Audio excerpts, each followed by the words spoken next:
Bueno, muchísimas gracias. Qué maravilla estar cerrando esta primer jornada del Foro de Comercio, Ciudad y Turismo con una charla con mujeres eximias referentes de lo que hace al turismo. Y veo el auditorio y habiendo escuchado al doctor Manes la recomendación en lo que hace a la participación de las mujeres, voy a pedir un aplauso para todas las damas que están presentes.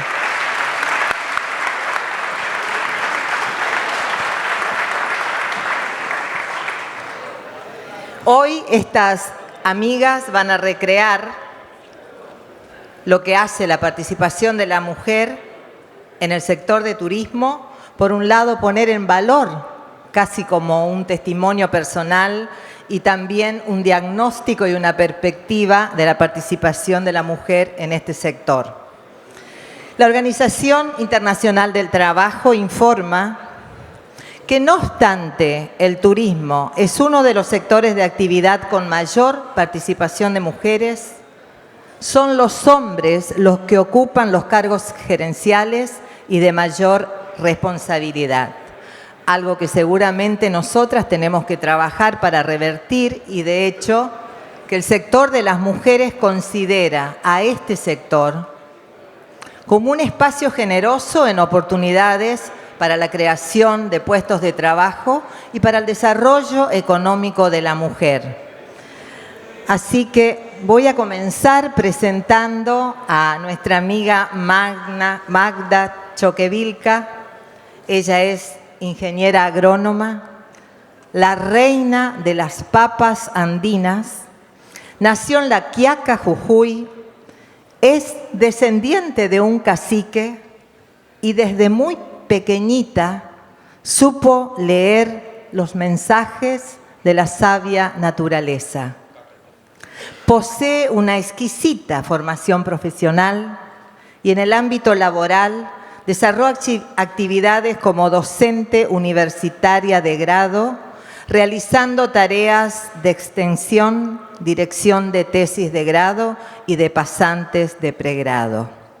Realizó tareas de investigación, informes técnicos y diversas publicaciones, como por ejemplo Semillas Sagradas, Sabores de ayer en la mesa de hoy, un manual de cultivos andinos y varios recetarios.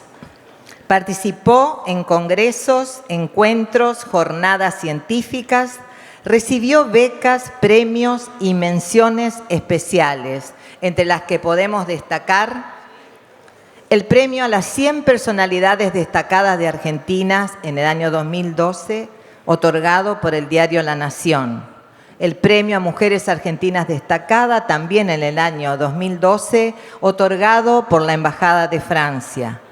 Premio a Modelos de Mujer, otorgado por el diario Clarín 2015, y Premio Mujeres Rurales, Liderazgo y Participación Activa en el ámbito rural en el año 2016. Los que tuvimos la oportunidad de escucharte realmente sabemos de tu pasión, de tu sensibilidad, así que yo no los voy a privar más y voy a invitarlos a que la disfrutemos. Bienvenida, Magda, y gracias por visitar nuestra casa.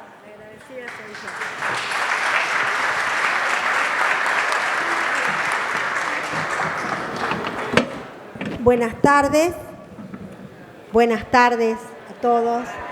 Antes que nada, muchísimas gracias. La verdad que si alguna vez alguien me hubiera dicho que yo hubiera estado acá dando una conferencia, yo le hubiera dicho que hubiera estado loco, o porque ni en la más fértil de mis sueños hubiera soñado estar en un ámbito tan exquisito, donde se juegan quizás muchos de los espacios que yo interpelé, muchas de las cosas que tuve que desconfigurar, porque también uno tiene preconceptos de un lado y del otro.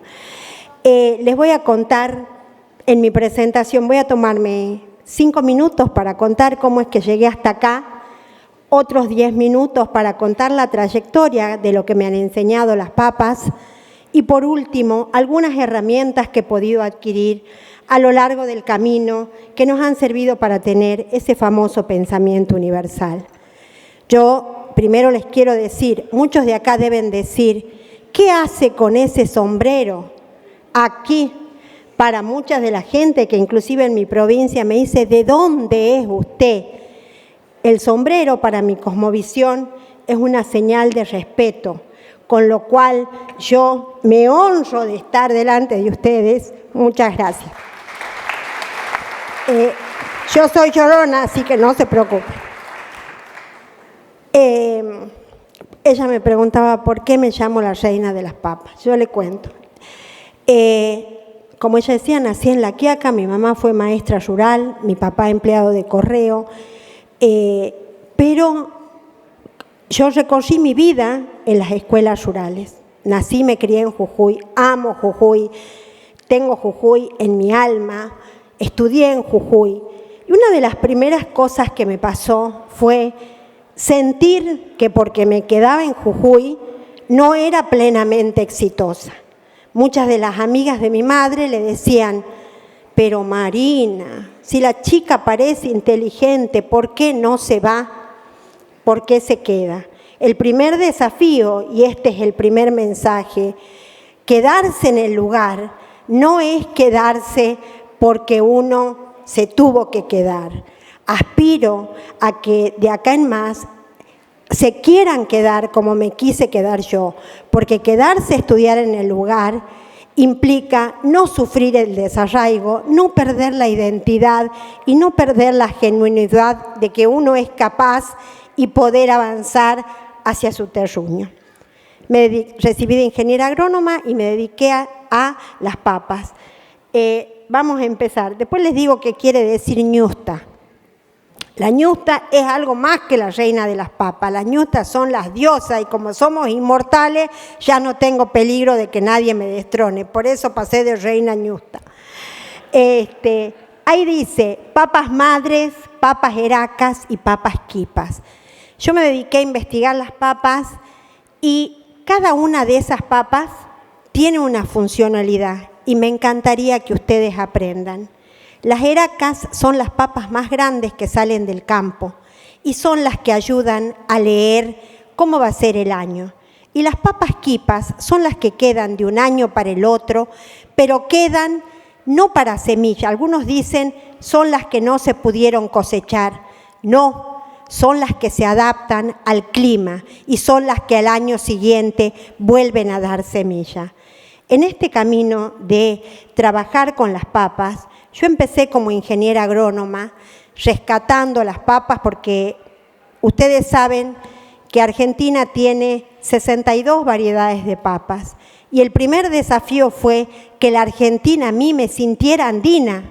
Yo me siento andina, yo soy andina, pero la Argentina no se siente andina. A pesar de que los Andes la recorren en toda su trayectoria, nuestra identidad no es andina. Entonces el primer desafío fue mostrar a la Argentina que somos andinos y que tiene todo este baluarte genético, pero el segundo desafío también fue mostrar a los Andes que somos partes de la zona andina y que tenemos una cosmovisión muy parecida, basada en valores como la reciprocidad, como la biodiversidad, y somos un país megadiverso.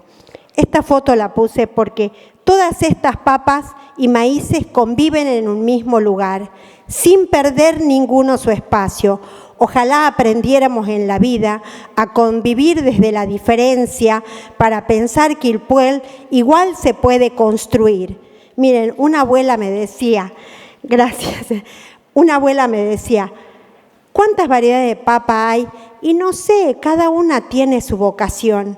Y es verdad, cada papa está hecha para alguna comida, al igual que cada uno de nosotros tiene su vocación y seguro que va a brillar con su propia luz. La segunda cosa es esto que significa la pacha. La Pacha para nosotros es no solo la madre tierra y no solo es en agosto, sino es la forma de ser, de hacer, de vivir y de sentir. Y esto en la academia a veces no se perdona. A veces va la construcción del conocimiento separada del sentimiento. Y no hay nada mejor que sentipensar, que aprender con pasión o que apasionarse aprendiendo. Porque díganme si no ustedes, en sus emprendimientos, si no le ponen pasión. Esa pasión la trasladamos a nuestro terruño, orgullosos de lo que somos, pero también aprendiendo a respetar no solo las diferencias, sino a poner en valor lo que tenemos. Basados en dos conceptos. Primero, la reciprocidad. Esa es una feria del trueque en donde la gente se intercambia las semillas, pero ¿para qué? Ellos dicen, la semilla se flaquea, hay que volver a renovar. Está bueno y ojalá esto nos ayude a que como sociedad no escondamos la información, la demos, la intercambiemos, porque eso va a hacer que se renueve las semillas, se renueve los conocimientos y se renueve la vida misma. Y en el otro lado están los desafíos. Los jujeños somos muy fiesteros. A mí cuando me llaman de Buenos Aires dicen, no, la fiesta de San Santiago, la de San Juan, el carnaval. Y dicen, pero ¿cuándo trabajan ustedes? Nosotros trabajamos divirtiéndonos. El trabajo no está disociado de la alegría y la alegría no debe estar disociado de nuestro saber ser y de nuestro saber hacer. Vamos a los grandes aprendizajes que he tenido. Voy rescatando las papas como ingeniera agrónoma y resulta que en ese rescate yo hago tal cual como me dijo la facultad, bolsita, etiquetado. Le voy a sacar las fotos y 5 veces le saqué las fotos y nunca salieron. Entonces papá me dice, hijita, le digo, papá, no salen las fotos. Me dice, papá, las papas no quiere que las fotografíe. Y mi papá me dice, ¿le has pedido permiso a las papas? Y yo dije, pero yo había estudiado 6 años en la facultad para pedirle permiso a las papas. Y mi papá que vio que yo estaba como subestimando su sugerencia, me dijo, si no crees, no lo hagas. Y ahí volvió en mí lo que yo había traído de mi casa, la idiosincrasia que yo traigo de mi casa, y pude hacerla conversar con lo que traigo de la facultad. Sí que un saber descalifique al otro. A veces el mercado nos descalifica porque no pensamos como el mercado. Está bueno que le mostremos también cómo pensamos nosotros para que en ese espacio podamos tener puntos de encuentro. Bueno, se la hago cortita. Resulta que venimos con el cargamento de papas acá. Primera cosa, llegamos acá y nosotros veníamos pensando se van a llamar las perlas andinas, las ñustas de la papa. Llegamos acá y nos dice el comercializador, no, acá se van a llamar quechuas potatoes. ¿Por qué? Porque todo lo que suena en inglés suena mejor. Acá la gente no dice voy al gimnasio, dice voy al gym. No dice voy a tomar un café, dice tomo un break, hacen un list check. Y yo dije, ¿y por qué? No, eso me enseñó que no está ni bien ni mal, pero está bueno que uno responda cómo me miran los demás, pero está bueno que el espejo también le muestre al otro cómo me miro yo. Y en eso me tendré que responder, si es más importante cómo me miran los demás o cómo me miro yo. Porque eso va a servir para quedarme en mi pueblo, para no perder mi identidad y para que ese mercado sepa que podemos hablar de igual a igual. Gracias. Otro de los aprendizajes, esa señora tiene vivencianzo. Todo lo que hace, lo hace ella. Tiene como 62 variedades de papa, bueno, etcétera, etcétera. Y uno dice, ¿qué valor tiene? Y ahí aprendí otros valores. El valor, ¿qué cosa tiene valor? Uno cualquiera podría ver y decir, qué pobre señora. ¿No es cierto? Porque no tiene la imagen que nosotros nos referenciamos de riqueza y de pobreza. Sin embargo, a esta señora el dólar no le afecta. Tiene la sustentabilidad alimentaria resuelta, tiene la soberanía alimentaria resuelta. Entonces, cuando decimos riqueza y pobreza, ¿de qué estamos hablando y en qué marco estamos hablando?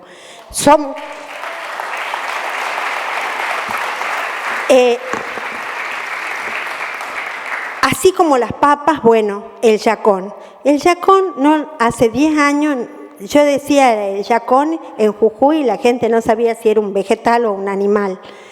Resulta que viene una fundación, Slow Food, y nos lleva el yacón. Por cierto, les digo, todos los cultivos andinos ocupan el segundo rango de cultivos nutracéuticos. ¿Saben? Son hoy los que son alimentos nutracéuticos. Son todos esos alimentos que nos vende la tele, que nos dan antioxidantes, que nos hacen más jóvenes, que nos hacen más altos, rubios y esbeltos. Bueno, todo eso tienen los cultivos andinos. Cuando vino la Fundación Italiana y nos dice, esto es un baluarte, esto es maravilloso. Bueno, somos presidi internacional de la Fundación Slow Food. Primero, esto fue todo un desafío. Primero porque llevar el yacón a Italia tenía 3 deudas pendientes. Ustedes saben que la gran mayoría de nuestros alimentos no están en el Código Alimentario, con lo cual la primera deuda que tenemos con la Pacha es ponernos en el circuito formal de poder agregar valor. Cuando fuimos y volvimos, ya no era el yacón, era el yacón. ¿Por qué? Porque nosotros no nos valoramos nosotros hasta que alguien nos dice lo que valemos. Si alguien no nos dice lo que valemos, es como que no sentimos que nos valoramos. Eso también aprendí y le doy gracias aquí a mi poderosa autoestima de pensar y sentir que como yo soy como jujeña, no es que sea lo mejor que puedo ser, pero sí es lo mejor que puedo hacer. Cada uno de ustedes en su lugar es lo mejor que puede pasar. En este sentido, a mí me ayudó mucho tener mucha identidad. ¿Por qué? Porque en realidad yo entendía que muchas cosas que los demás buscaban, yo las tenía.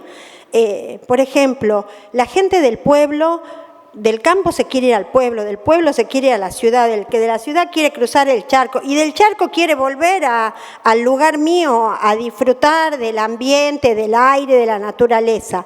Cuando nosotros tenemos un montón de potencialidades que a veces están esperando que las visibilicemos y solo le demos el valor, pero no el valor económico, el valor territorial. Argentina es un crisol de comunidades, de culturas, de experiencia. Eso somos, un mapa de culturas. Y a veces intentamos solo hegemonizar la mirada de la mirada del mercado. Estas son, bueno, diferentes variedades de papas.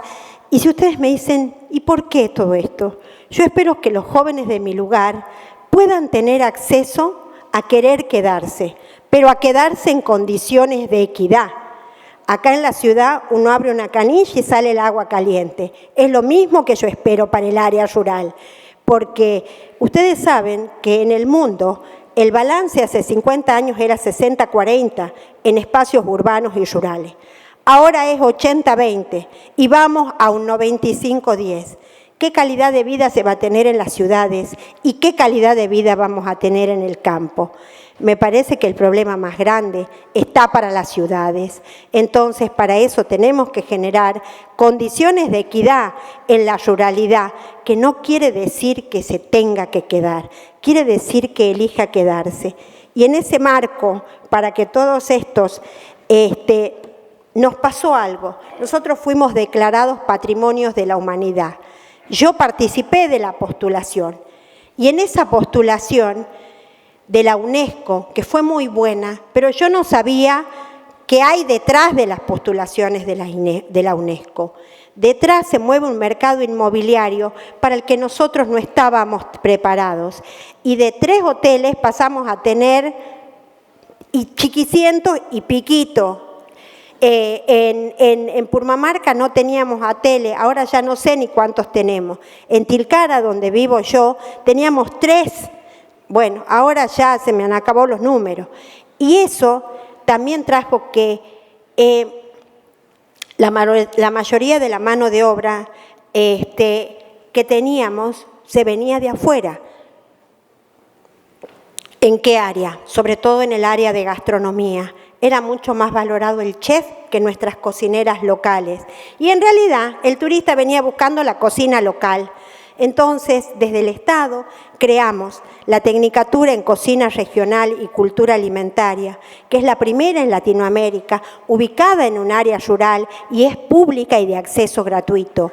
Eso es equidad, porque estudiar cocina no es barato. Y si nosotros esperamos que todas las oportunidades de acceder a la educación estén en la ciudad, en el campo, ¿qué queremos? Pregunten a cuántos chicos de quién quiere ser campesino, quién quiere ser agricultor y quién quiere ser cocinero, porque descalificamos esos saberes haceres de los cuales después nos nutrimos a la hora de valorar un territorio. ¿Cuáles son los retos?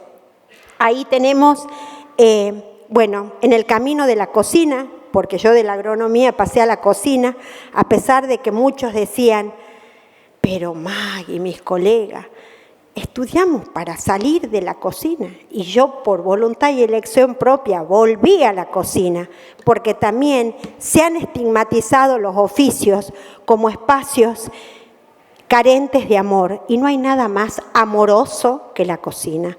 No hay nada más poderoso que la cocina. No hay nada más ético y estético que la cocina.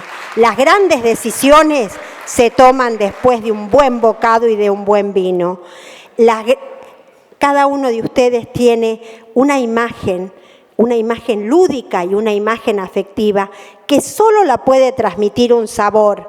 Ustedes deben tener el sabor de sus padres, de sus abuelos. En sus memorias, los que han venido de otro lado, lo que más los convoca a su identidad son las memorias de los sabores. Y en esto, gracias. Y en esto, ahí está la doctora Gloria López Morales y la doctora Isabel Álvarez. Ustedes saben que México ha postulado su cocina como patrimonio inmaterial y gracias a eso se ha dinamizado un montón de economías locales y la doctora Isabel Álvarez ha sido la primera académica que ha llevado a la Universidad San Martín de Porres la cocina como proceso intelectual. Porque en general uno piensa y dice, bueno, si no te da la cabeza para estudiar, hacé cocina, ¿no? Como si hacer cocina fuera... Y solo se valora la cocinera cuando no está. ¿Quién tenía que cocinar? Entonces, en esto, poner la cocina en su condición que tiene que ser, con un pensamiento integral, con un espacio multilateral. Y en esto la cocina, la artesanía y todas esas artes que nosotros las utilizamos como herramientas para el desarrollo local, como grandes espacios para potenciar el turismo, pero que no le damos entidad para que sean verdaderos motores del desarrollo local. Y en esto tengo que pedir un gran aplauso por el rector de la universidad y por el señor gobernador. Ellos han firmado un convenio. La provincia de Jujuy es la primera que ha puesto el sistema alimentario regional como política de Estado. ¿Esto qué quiere decir? Quiere decir que no es solo la comida para el que venga, tiene que ser primero la comida para nosotros y desde donde nosotros conocemos. En mi provincia pasa que llama, come el turista, pero no está presente en todos los hogares. Entonces, estamos viendo el desafío de que nuestra cultura alimentaria sea a partir de nuestros propios productos. Y en esto tengo que valorar dos herramientas. Tenemos un logro, a partir de noviembre se va a iniciar un capítulo que se llama Alimentos Regionales para que todos los alimentos regionales de la Argentina sean incorporados al Código Alimentario. Esa es la primera herramienta para la agroindustria rural. Cuando uno dice valor agregado en origen, tiene que ser el valor agregado en y desde el origen, porque en general tenemos la visión que la agroindustria ocupa espacios urbanos y periurbanos. Para que sea desde el origen, tiene que ser donde se originan nuestros frutos, para que nosotros podamos tener el valor agregado, que no es el circuito comercial, es el valor agregado de quedarnos donde queremos y donde somos felices. Los sueños, ese es mi nieto. Yo sueño que él pueda disfrutar de todo lo que la biodiversidad que nos da la quebrada. Sueño que estudie ahí, yo sueño que se quede. Y en esto les quiero comentar, les regalo un poema. A veces la mirada de los pueblos originarios es una mirada de pobrecito. Quiero decirle que tenemos muchas carencias, pero que podemos charlar de igual a igual, que tenemos que aprender a charlar de igual a igual con todos los otros, porque es la misma manera en donde nos vamos a ir hacia un camino de equidad, que es el camino de la paz. Cuando alguien siente que el otro tiene y yo no puedo alcanzar, el camino de inequidad empieza a mostrar a todo lo que el sistema me dice: vos no podés, vos no tenés, vos aquí no. Y eso genera un resentimiento hacia adentro que hace que yo quiera tener lo que vos tenés, pero no tenga acceso. En eso, bueno, les regalo un poema de Germán Choquevilca que dice: el indio de América no ha muerto, se ha tendido a dormir un sueño largo, solo espera el llamado de sus dioses para tensar la fuerza de su brazo y dejar escapar por su garganta todo el fuego inmortal del Yuyayaco. Yo espero que ustedes me acompañen para que nuestra cocina sea el alma de los pueblos y me ayuden a trascender. En este trascender les quiero mostrar, ahí está mi compañero, hace 33 años, estoy casada, tengo 4 hijos y lo único que les pido, digamos, es que en esto, desde el rol de la mujer, nuestros hombres son nuestros compañeros, son aquellos que nos incentivan, que nos acompañan, que nos sostienen. Yo me acuerdo cuando yo me tenía que ir a la maestría a España, le digo, me tengo que ir, y mi niño tenía 10 meses. Y me dijo, ¿cuál es el problema? ¿Por qué me subestimás? Porque en esto nosotros a veces también subestimamos el rol de los padres o de los hijos o de los hermanos. Esta es otra parte del poema en donde hoy en día que está el pensamiento, que se está hablando de la transdisciplinariedad, del enfoque de la interciencia, de la trasciencia, porque se está repensando todos esos conceptos. Un derecho tan solo reclamamos, que nos dejen decir lo que sentimos, que no se encadene el pensamiento. Y por último, ser como los sikus. ¿Ustedes saben lo que son los sikus? Los sikus son instrumentos que se tocan de a dos. La primera escucha lo que hace la segunda y entre ambos hacen una melodía. Deseo desde lo más profundo de mi corazón que ustedes sean una gran banda de sicuris desde la CAME para que puedan armar un proyecto colectivo en donde yo desde ya me siento incluida. Muchas gracias.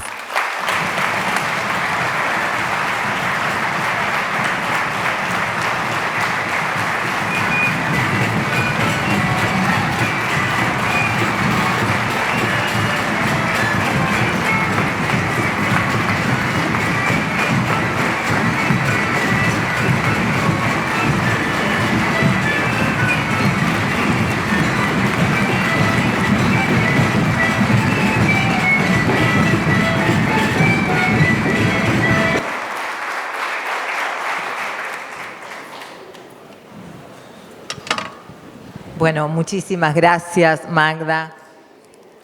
Es un gusto siempre escucharte. Y voy a presentar ahora a otra amiga, la señora Patricia Molina.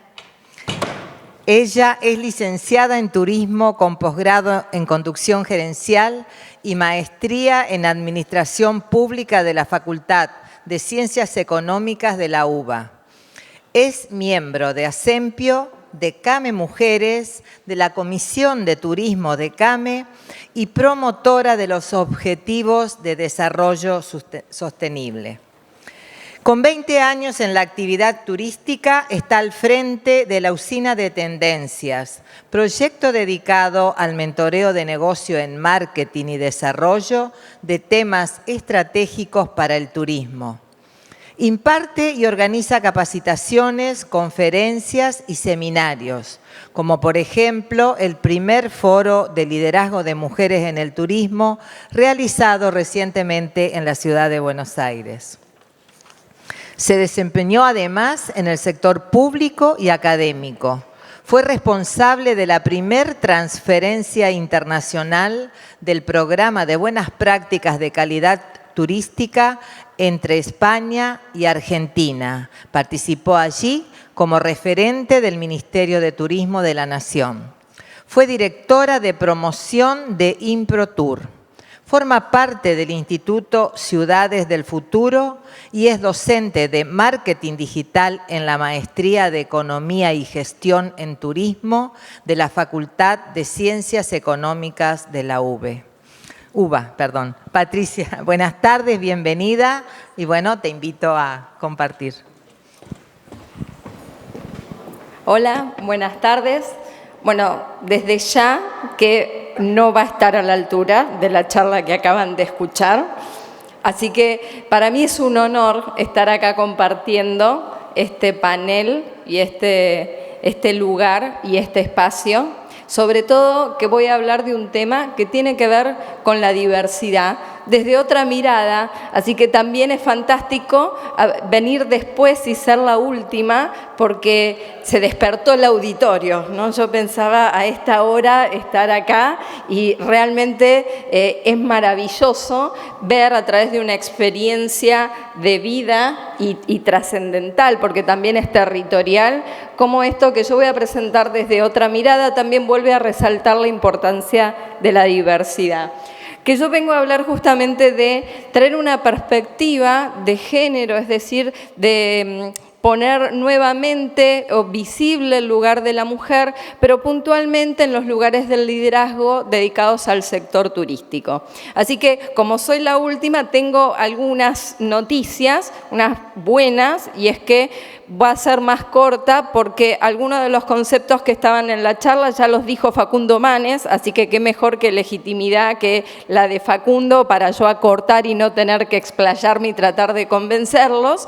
La mala es que mi perspectiva implica un esfuerzo racional y como también dijo Facundo esta mañana, y menos a esta hora, no sé cuánto les quedará, pero espero con que 1, 2 ideas o 3 números por lo menos se los lleven y lo transporten. ¿Por qué venimos a hablar de perspectiva de género? Bueno, hoy hablábamos de que estamos en un mundo que se le llama VUCA porque es volátil, es incierto, uncertainty, que viene de inglés, hablando de estas expresiones anglosajonas, es complejo y es ambiguo. Y es así, es un poco como esta imagen, ¿no? Yo ahora, de ahora en más, también me voy a llevar la imagen de las papas, porque me encantó y no la tenía antes, pero es un mundo que ya no es tan sencillo de interpretar, todo es complejo, la sociedad es diversa, las poblaciones son diversos, los mercados son diversos. Y sin embargo, los lugares de posición alta que están liderando son así. Tenemos un problema, no son diversos. Son todas mentes iguales. Yo les podría poner una imagen contraria, todas de mujeres, y seguiríamos estando en el mismo problema, ¿sí? Les paso, son imágenes aleatorias, pero ¿esto qué significa? Que estamos enfrentando un mundo diverso, un mercado diverso, una sociedad diversa, una población diversa, con problemas que son nuevos, son desconocidos, son complejos, con mentes que piensan todas igual, que se juntan y hablan de lo mismo, que tienen el mismo background. Y eso está fantástico para nuestras relaciones sociales, nuestras amistades, nuestra familia, pero en los negocios, en este caso, o en el desarrollo de las sociedades y de los territorios y de las empresas para ser competitivos, se transforma en un problema. Entonces, el mensaje en este caso es la diversidad y lo que acabamos de escuchar también, pero desde otro lugar un poco más duro, ¿no? Es la otra mirada, nuevamente la diversidad, ¿no? Para que uno pueda quedarse y tomar lo que más les sirva. Y quería clarificar algunos conceptos que siempre surgen cuando se habla de género o de temática de género, que el objetivo 5 de los 17 Objetivos de Desarrollo Sostenible, que seguro los habrán escuchado, habla de la equidad de género. Esta equidad de género es grande, va desde el acceso a la educación, a la salud, a la esperanza de vida, pero también incluye el acceso al mercado laboral y a las posiciones de liderazgo.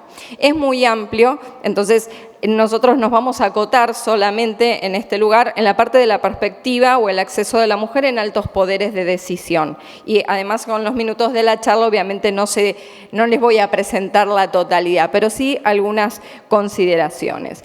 Cuando hablamos de igualdad, no estamos hablando de igualdad de que el hombre y la mujer tienen que ser iguales. Al contrario, somos diferentes y es justamente la complementariedad de las diferencias donde está la fortaleza de los equipos y de los grupos y de las sociedades, incluso más allá de la diversidad de géneros. Hay otras diversidades que también tenemos que tener en cuenta. ¿De qué hablamos cuando hablamos de equidad? De igualdad de derechos e igualdad de oportunidades. Un poco lo que escuchábamos recién, la oportunidad de decidir si yo quiero salir a trabajar, salgo, si yo quiero volver a la cocina, vuelvo, si yo quiero dedicarme a ser una deportista de élite, lo puedo hacer, y si no, y si quiero quedarme trabajando como recepcionista en un hotel o en la entrada de la universidad, hablando de la universidad, que nosotros tenemos un portero que está hace 20 años en la Facultad de Económicas de la UBA y forma parte de la institución, se puede quedar. A eso nos estamos refiriendo. Entonces, un poco era para comentarles estos dos principios, y hay otro que siempre surge, ¿no? Cuando se habla de equidad de género y uno trata esta temática, que es de venir a decir, bueno, pero no querés a los hombres. No, al contrario, de vuelta rescato un poco el mensaje. Esto no es en contra de los hombres. Las sociedades, lo que necesitamos transformar es todos juntos, ¿no? O sea, las diferencias nos potencian con nuestras diferencias y nuestras fortalezas. Entonces, no tiene que ver con que no queremos los hombres, al contrario. De hecho, este espacio que está acá es porque es una institución y acá yo lo estoy mirando a Goyo, que está sentado en primera fila, que es uno de los que también ha apalancado junto con CAME Mujeres para que esté este espacio, y que obviamente es un reconocimiento a esta necesidad de transformación ante un mundo incierto. Así que quiero remarcar eso para ya evitar preguntas que a veces se malinterpretan. ¿Qué pasa? Yo voy a hablar más que nada de turismo, sé que acá hay gente de comercio, pero que bueno, a veces también los afecta.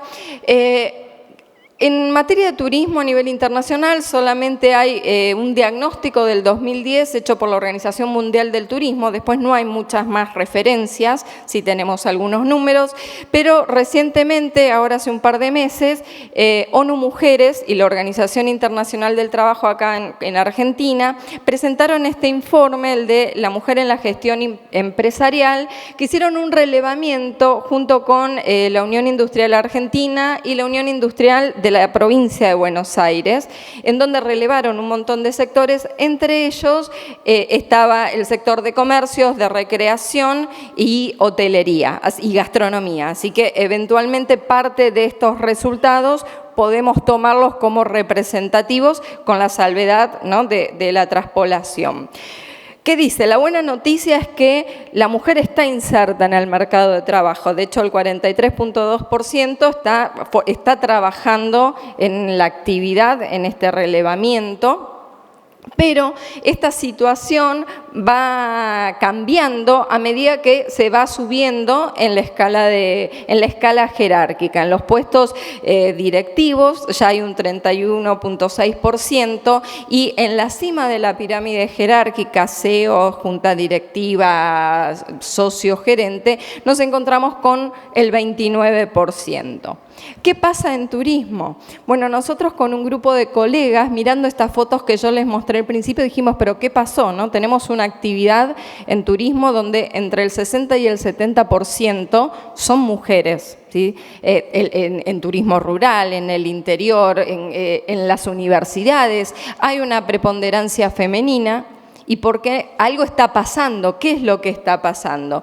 Hicimos este pequeño relevamiento, ¿sí? Que tiene que ver con las asociaciones de turismo y la representatividad de la mujer en las comisiones directivas. Ahí ustedes ven que está comisión directiva y comisión directiva ampliada. Eso es porque como las asociaciones y las cámaras tienen diferentes conformaciones, tuvimos que tomar un criterio discrecional y dijimos, bueno, hasta prosecretario consideramos la comisión chica. Esto incluye presidente, vicepresidente, etcétera. Eso va variando en los números. O sea, sería el círculo chico, ¿no? Donde se toma el poder de decisión. La comisión ampliada incluye vocales, tesoreros, revisor de cuentas, etcétera.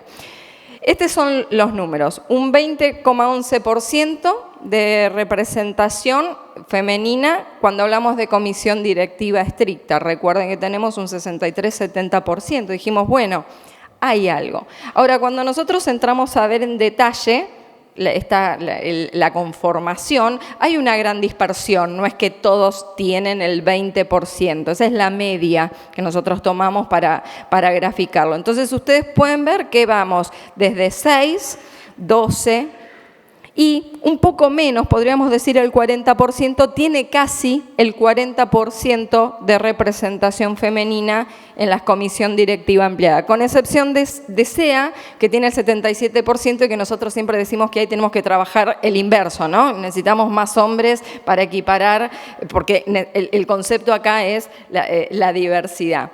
¿Qué pasa cuando vamos a la comisión directiva chica? Los números cambian, fíjense. Más de la mitad de las cámaras y asociaciones tienen menos, ni siquiera ya les digo del 50, del 30%. Entonces, más allá de que nos parezca bien, que sea un tema ético, que sea un tema social, ¿estamos realmente enfrentando el mundo diverso con la capacidad, con la riqueza mental que hablaba hoy Manes esta mañana? ¿Estamos expandiendo nuestra inteligencia para el mundo complejo que nosotros nos enfrentamos? Obviamente que, y yo vuelvo a remarcar, la diversidad de género es una, pero hay otras diversidades que también hay que tener en cuenta. Y esto es importante porque hay un estudio de Accenture que marcó y hizo una encuesta sobre 24.000 hombres y mujeres pertenecientes a empresas de 34 países, con estudios universitarios, en donde llegó a la conclusión que la cultura de una organización, es decir, lo que hace y deja de hacer consciente e inconscientemente, incide también en el progreso de las mujeres. Es decir, que más allá de que uno a veces sea consciente, es necesario en esta disparidad trabajar conscientemente para reducir la brecha que existe. Entonces, lo que vemos que está pasando en turismo no es un caso aislado, pasa en toda la sociedad y a otros niveles.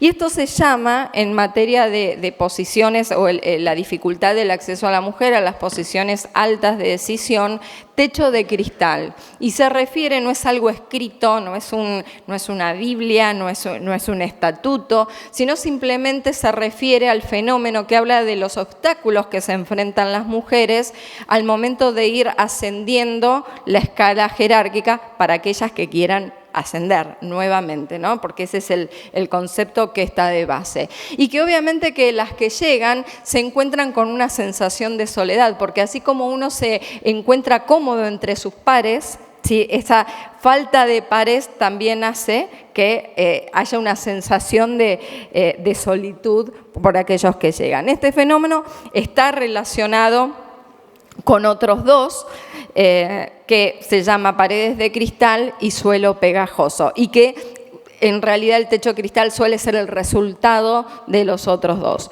Las paredes de cristal hace referencia a que la mujer en su trayectoria profesional queda acotada a determinadas áreas o sectores de la empresa o de la organización, sobre todo los que se llaman soft, y esto les va a sonar conocido: recursos humanos, marketing, responsabilidad social.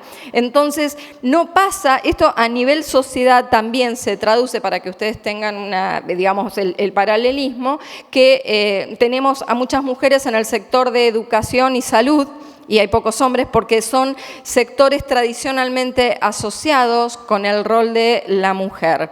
Dentro de una organización o de una empresa, el hecho de restringir la experiencia solamente a esas áreas impide el acceso a puestos más altos, muchas veces porque para acceder a esos puestos se requiere tener una experiencia más amplia en otros sectores o partes de la organización. No es uno de los temas, pero no es la totalidad, pero es uno de los temas. Y el otro tema o el otro fenómeno que se encuentra, que se le puso un nombre, se llama suelo pegajoso. Suelo pegajoso hace referencia a aquellos obstáculos, responsabilidades y también cargas emocionales que tiene la mujer que le quitan tiempo y energía al trabajo. ¿De qué estamos hablando? Cuidados de los hijos, cuidados de adultos mayores, responsabilidades familiares, tareas hogareñas.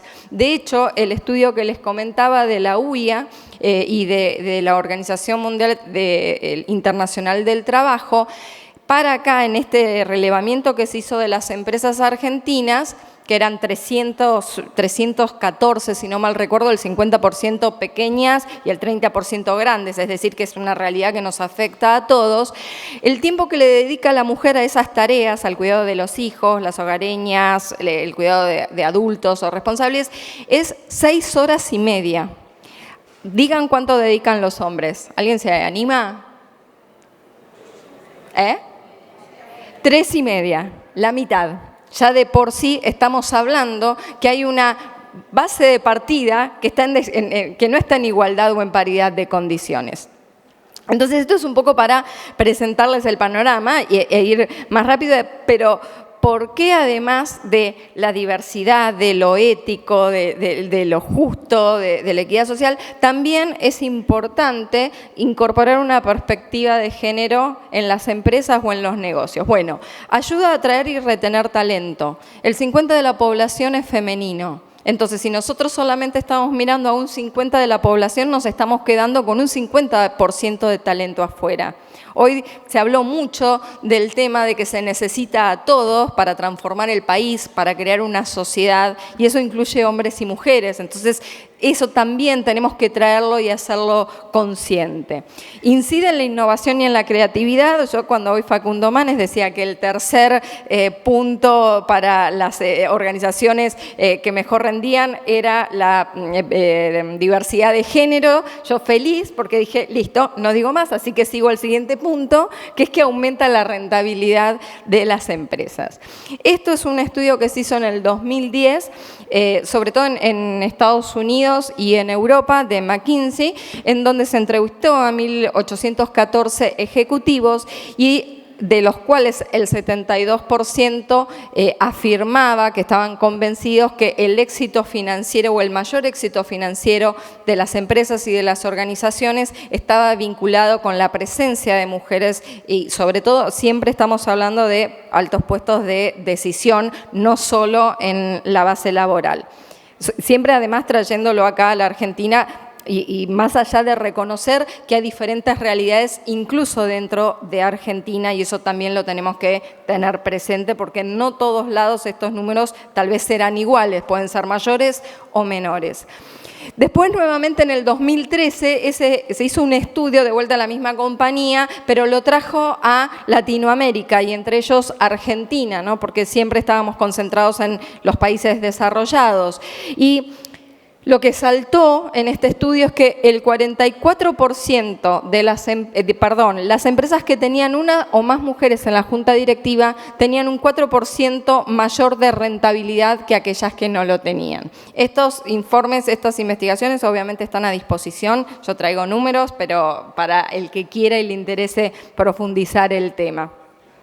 Y también hicieron, en este caso Morgan Stanley, otro análisis comparativo, en este caso del 2015, que fíjense que la diferencia entre la rentabilidad anual de capital entre empresas que tenían una presencia importante de mujeres en la junta directiva, en altos puestos de decisión, de aquellas que no lo tenían. ¿Sí? Entonces, además, por eso digo, me parece es importante si uno piensa en los negocios, que tiene que ver, la mujer tiene un poder especial. No, no tiene un poder especial. Es diferente y complementa las miradas, y esa mirada de diversidad permite identificar oportunidades y enriquecer la solución a los problemas con los que uno se presenta.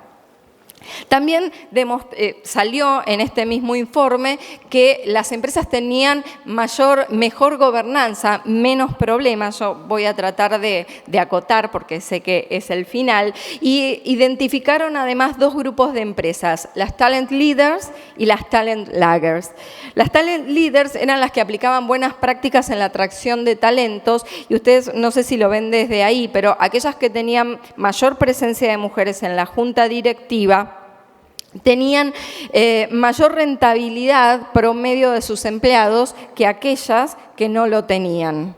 ¿Sí? O sea que también incide en el rendimiento empresarial y en la gobernanza. Y a nivel de países también pasa lo mismo. Este es otro informe del 2016 que se hicieron donde se compara el costo de oportunidad, es decir, la pérdida económica, en este caso de grupos de empresas pertenecientes a dos índices bursátiles en Estados Unidos, por no tener mujeres o por no tener diversidad en los altos puestos de decisión. De hecho, hoy justo salió, y no lo tengo acá, pero el Banco Mundial también acaba de dar una cifra que era de 160 trillones de dólares, era la pérdida, que al ser, lo tendríamos que traducir, serían 160 billones para nosotros, justamente por no incorporar diversidad, y que tiene que ver con lo que venimos hablando hoy, digamos, durante todo el día, de la riqueza y la necesidad de incorporar todas las mentes a las tomas de decisiones para enriquecer la mirada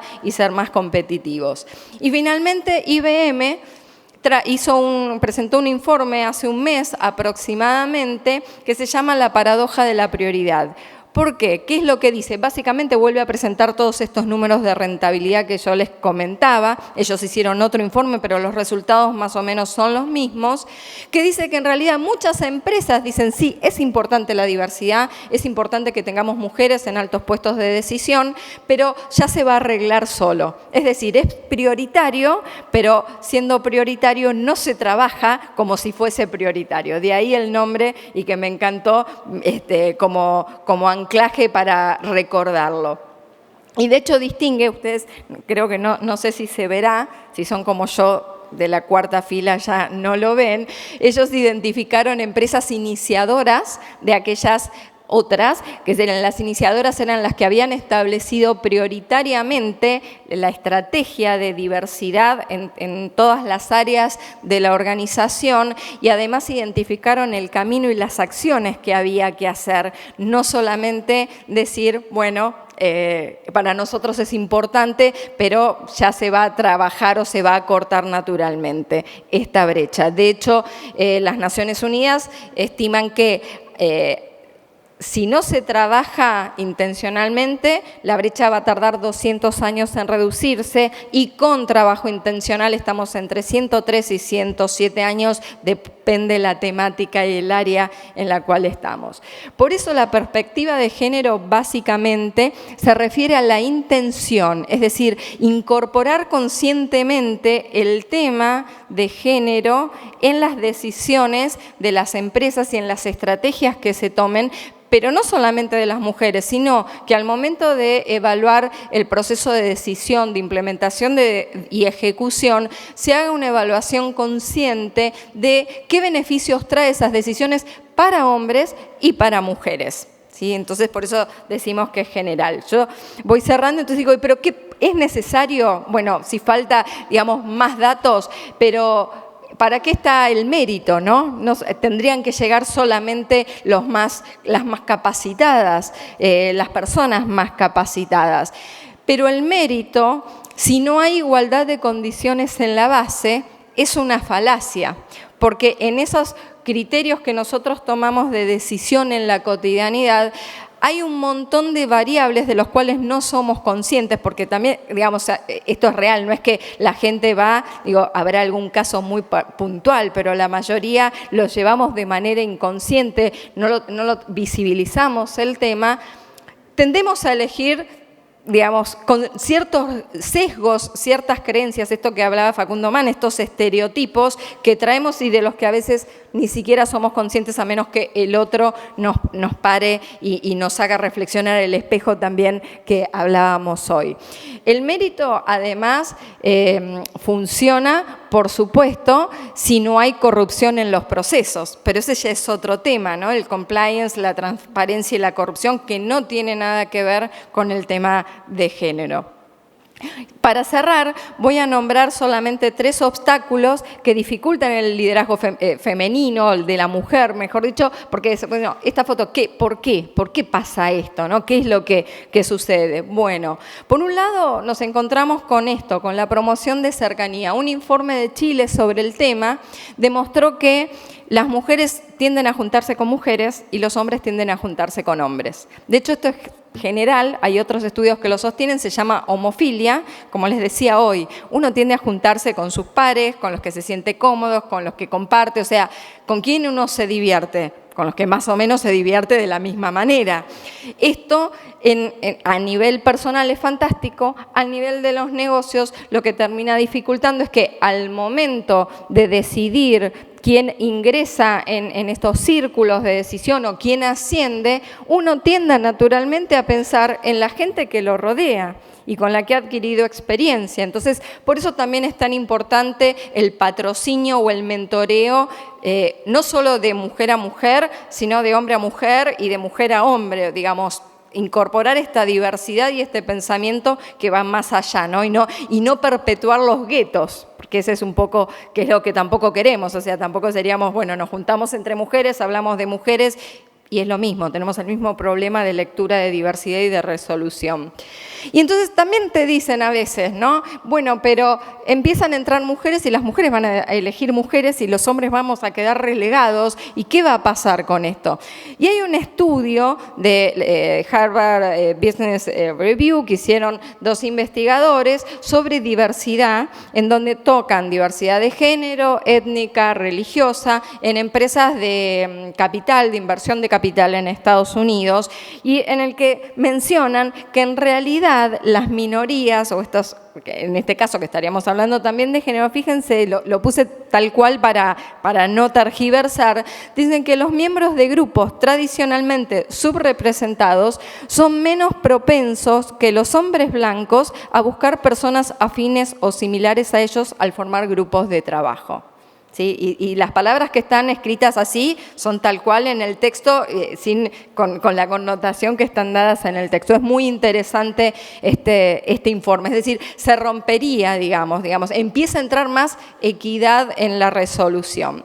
Y finalmente, lo quiero cerrar ya para terminar, con los estereotipos y el poder, esto de sesgos que hablábamos hoy de las creencias. Uno viene, y digo uno porque me incluyo yo también, con ciertas creencias, ciertas ideas de las cuales no es consciente. Y con respecto al liderazgo y al poder también. ¿Sí? En general, el liderazgo se asocia con características que se asocian a lo masculino. Por lo tanto, es muy común que ciertas mujeres, para ser líderes, hayan tenido que adquirir características masculinas y que incluso hayan resultado forzadas. Tiene que ver con esto. Y esto es lo que se pone en discusión. No es que haya una sola forma de liderazgo, sino que hay diferentes tipos de liderazgo. Y eso es un poco lo que el ejercicio que hicieron. Esta mujer que ven acá es Heidi Rosen, es una persona real, es una de las empresarias más exitosas de inversión de capital de Silicon Valley. Y estos dos profesores, Flynn y Anderson, hicieron un experimento entre sus alumnos, lo dividieron en dos grupos, grupos mixtos, es decir, en cada grupo había hombres y mujeres, y le dieron el currículum de Heidi, a un grupo se lo dieron como Heidi Rosen. Y al otro grupo, exactamente el mismo currículum, le cambiaron el nombre y le pusieron Howard Rosen. Sí, uno era mujer y otro era hombre. Cuando, bueno, evaluaron, la simulación era que lo tenían que evaluar como candidato a un puesto de decisión. ¿Qué les parece que puede haber sido la respuesta? El hombre. De Heidi, que recuerden en el mismo currículum, ¿sí? O sea, el mismo currículum de Heidi dijeron es hipercapaz, tiene todas las características y los requisitos, pero la verdad es que la vemos muy ambiciosa, muy competitiva, poco empática y no nos gustaría trabajar con ella. ¿Qué dijeron de Howard? Es el candidato ideal. ¿Sí? Entonces, era simplemente, ahí, eso es una manera de poner en evidencia los sesgos que uno tiene. Por eso, por ejemplo, yo acá tiro una recomendación, una práctica para esto, es pedir currículos ciegos, sin nombre, para evaluar por las características y las habilidades que uno necesita, para evitar caer, porque todos los tenemos, en este y en muchos otros casos, estos sesgos. Así que esta foto que está acá, la buena noticia es que puede cambiar, porque como dijimos, las fotos cambian. De hecho, cuando nosotros empezamos, hicimos ese relevamiento, nadie hablaba del tema y hoy estamos acá hablando del tema y hay muchas organizaciones que están diciendo, mirá, no me había dado cuenta porque empezamos por visibilizar y por poner en agenda y empezar a hablar. Y ese es el principio del cambio. Entonces, la buena noticia, y para cerrar, es que en este mundo VUCA o VICA, la diversidad es un factor competitivo y volviendo, para una sociedad rica, justa y más equitativa, necesitamos al talento de todas las mentes independientemente del género y de la edad y para eso tenemos que trabajar conscientemente. Así que muchísimas gracias a todos y sobre todo por esta hora.